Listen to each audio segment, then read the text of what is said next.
On Christmas Eve, my family abandoned me. My sister enjoyed it. Then a barefoot woman showed up out of nowhere.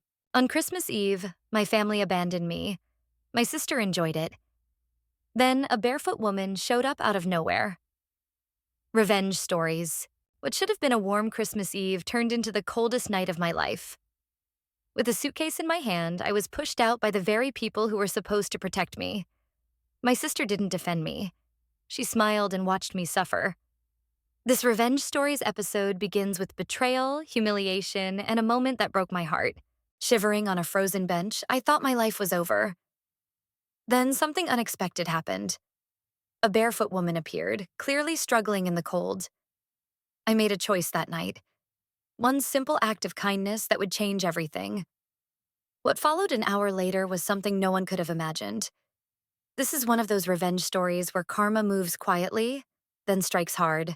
If you love emotional revenge stories filled with family betrayal, shocking twists, and powerful justice, this story will keep you watching until the final second. Every detail builds toward a moment that proves kindness is never wasted, and those who laugh at your pain may one day beg for mercy. Revenge stories like this remind us that true power comes when you least expect it. Have you ever been betrayed by your own family? What would you have done in that situation? Do you believe karma always comes back around? Drop your thoughts in the comments. I read every single one. If you enjoyed deep emotional revenge stories with unforgettable endings, don't forget to like, subscribe, and turn on notifications so you never miss a new story. Revenge stories, family betrayal, karma stories, emotional stories, life lessons, true story inspired, justice served, unexpected twist, tags, revenge stories, family revenge stories, betrayal stories, karma revenge, emotional revenge stories, family drama, shocking revenge, true life revenge, storytelling revenge, justice stories. I found out my parents emptied my savings in under 30 seconds. We were sitting in the living room of my childhood home in Harrisonville, Ohio, the same room where my dad used to fall asleep watching the Weather Channel, and my mom kept a ceramic bowl full of loose change. My mother slid her phone across the coffee table, hands shaking. My father stared at the carpet like it suddenly had answers. Then she said it. Soft, fast, rehearsed. "Lauren, we had to use your money. Your sister needed help. We moved $82,000 from your account." I opened my banking app. The balance refreshed. $94,300 dropped to $1,200. My older sister, Megan, sitting on the couch with her legs crossed, smiled like this was awkward but necessary. "You'll build it back," she said. "You always do. Here's what surprised everyone in that room." I laughed, loud, sharp. It echoed off the walls and made my mom flinch. They thought I'd snapped.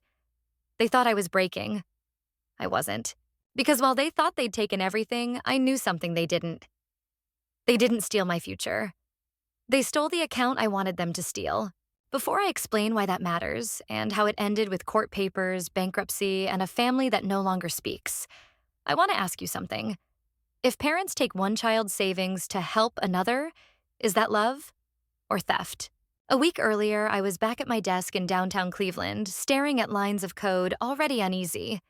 My parents still had limited access to my accounts from a surgery months before. And my sister had been posting things online that didn't sound like someone who needed help. They sounded like someone laying groundwork. I'm 29 years old, and for most of my adult life, I've lived quietly on purpose. I work as a back-end software engineer at a financial services company called Northbridge Systems. It's not glamorous. It's secure transaction logic, compliance rules, and long afternoons staring at error logs. The kind of work you don't brag about at parties, but trust with your paycheck. I didn't come from money. Growing up in Harrisonville meant clipped coupons, hand-me-down coats, and one family vacation every few years. Usually a long drive, never a flight. When I finally started earning real income, I didn't inflate my lifestyle. I drove a used Toyota Corolla, cooked at home, skipped subscriptions, and brought leftovers to work in the same cracked plastic container for years. My coworkers went out for happy hour. I went home and opened spreadsheets. I was saving for something specific, a product I wanted to build. I'd been working on a personal finance app for older working Americans, people juggling fixed incomes, medical bills, and adult kids who still needed help. I called it Clear Ledger. Simple language, clear alerts, no shaming, no gimmicks, just here's where your money's going and here's what to do next. By year 5, I'd saved just under $95,000. That money wasn't just cash. It was 5 years of saying no, 5 years of discipline, 5 years of believing I could build something without borrowing from anyone. My sister Megan lived very differently. She was 34, charming, impulsive, always chasing the next thing. Boutique jobs, online reselling, a short-lived real estate course she never finished. Whenever something collapsed, there was always a story about bad timing or people who didn't support her. And my parents, well-meaning, tired, and deeply uncomfortable with conflict, always stepped in. The first warning sign came from social media. One afternoon at work, I checked my phone and saw Megan had posted a photo from a furniture showroom. Caption: "Funny how some people hoard money while family struggles." Another story followed, a quote about siblings who choose savings over loyalty. No names. Everyone knew who she meant. I showed the post to my coworker Rachel during lunch. We were eating microwaved soup in the break room, the TV above us replaying stock market headlines. Rachel frowned and said, "This feels like a setup." Then she asked the question that made my stomach tighten. "Does anyone else have access to your money?" I told her about my surgery, about how my mom had helped pay bills while I was on pain meds. Rachel didn't hesitate. "Move your real money. Leave a decoy. If someone's planning something, they'll take what's visible." I hated the idea. Testing family loyalty felt wrong, but something in my gut told me to listen. That afternoon, between meetings, I opened a second savings account. I transferred $82,000 into it and left just enough in the original account to look normal. I tightened security on everything else. 2-factor authentication, new credentials, a separate recovery email. Quiet, boring, defensive. 3 days later, my parents made their move. After the living room confrontation, I went outside and sat in my car, hands on the steering wheel, breathing slowly. The house behind me looked the same as it always had, but nothing inside it was familiar anymore. That night, back in my apartment, I remembered something I'd forgotten. Months earlier, I'd helped my dad sync messages on his tablet because he kept missing texts. The tablet was still logged in. I opened it. There was a group message from 4 days earlier between my parents, Megan, and her boyfriend Kyle. The messages were short, casual, and devastating. "She won't notice right away. The old access still works. Kyle says this place will flip fast. Family money stays in the family." So it wasn't a home. It was an investment. And my savings were their seed capital. The next morning, I drove to Megan's apartment in Columbus. New building, concierge desk, granite counters. She acted annoyed, not guilty when I confronted her.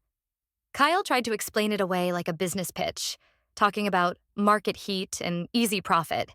When I asked why they lied to our parents, Megan shrugged. "They wouldn't understand. You wouldn't either.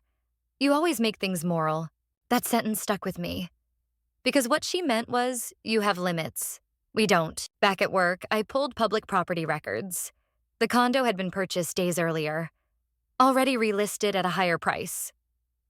I called the realtor pretending to be interested. She confirmed it was a flip. "Investor-owned. Family-backed," she said. That evening, I went back to my parents' house with printed documents. And that's when the story got worse. My father admitted they'd taken out a home equity loan to cover extra costs. Variable rate, tight margins. Their retirement? Mortgaged. My mother cried, saying they thought it was temporary. They trusted Megan. They trusted Kyle. 2 days later, my phone buzzed during dinner. Unauthorized login attempt detected. Not on the decoy account, on the protected one. Multiple attempts. Same pattern. Location near Megan's neighborhood. That's when it stopped being a family dispute and became a legal one. I documented everything. Login attempts, message threads, account histories. A lawyer in Franklin County reviewed it all and said, "This isn't misunderstanding. This is conversion. And the attempted access makes it worse. Before anything could be filed, my father collapsed from a minor stroke brought on by stress. In the hospital waiting room, Megan cried. Kyle went silent. My parents begged for calm. And sitting there under fluorescent lights, I realized something painful but clear. Protecting myself didn't make me heartless. Enabling them would have.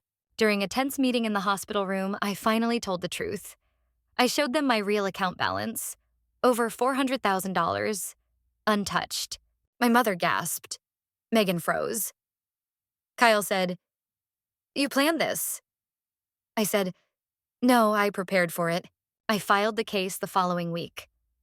Not out of revenge, but because boundaries without consequences aren't boundaries at all. The judge didn't care that we were family. He cared about consent, access, and intent. Restitution was ordered. Additional penalties followed. The condo never flipped. The market cooled. Bankruptcy came fast. People still ask me if I regret it. Here's the honest answer. I regret believing love meant unlimited access. I still help my parents. Directly. Carefully, without giving control back. I paid medical bills straight to providers. I didn't hand over cash. I didn't reopen doors that had already proven unsafe. Clear Ledger launched a year later. Slowly. Carefully. Built on the same discipline that got me through this. The family dinners never came back. But something else did. Peace. So here's the real question this story leaves us with. Is it cruel to say no to family? Or is it crueler to say yes when it destroys everyone involved?